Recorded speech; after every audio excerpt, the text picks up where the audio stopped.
Everything about space is hazardous. It's an extremely harsh environment. And yet here we have a laboratory where humans can thrive and they can do experiments and they can learn more about their environment and how to mitigate those dangers. The International Space Station, right now it's going through space at 17,500 miles an hour.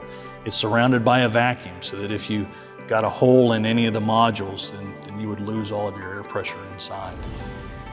When it's in the sun, it's at 160 degrees, and when it's cold, it's at minus 50 degrees. It gives us our first long-term access to space life. It's how do you live and operate in space. There's usually over 200 experiments that are on the International Space Station at any one time. Now we're at the very beginning of getting science results back and showing that it is worth that investment.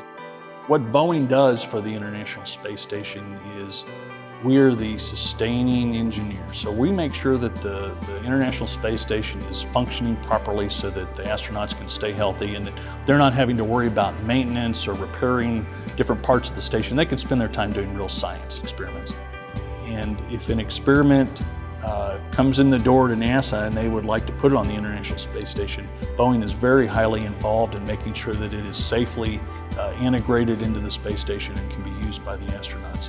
We're working hard to streamline the processes to get experiments quickly up onto space station.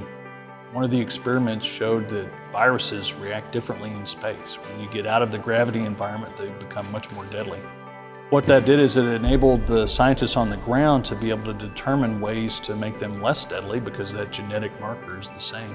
And then they can develop vaccines. So they're looking at vaccines for things like salmonella, which affects hundreds and thousands of people across the world. They looked at the MERS, the flesh-eating bacteria virus, and if you can find effective ways to treat those things from things that you learn on the International Space Station, then that's a benefit for everyone. There has never been anything like the International Space Station. Well, I'm just really proud to be a part of the team that has built a capability that is unique in the history of the world. We've taken the best minds and we've built something that I think will really help humanity.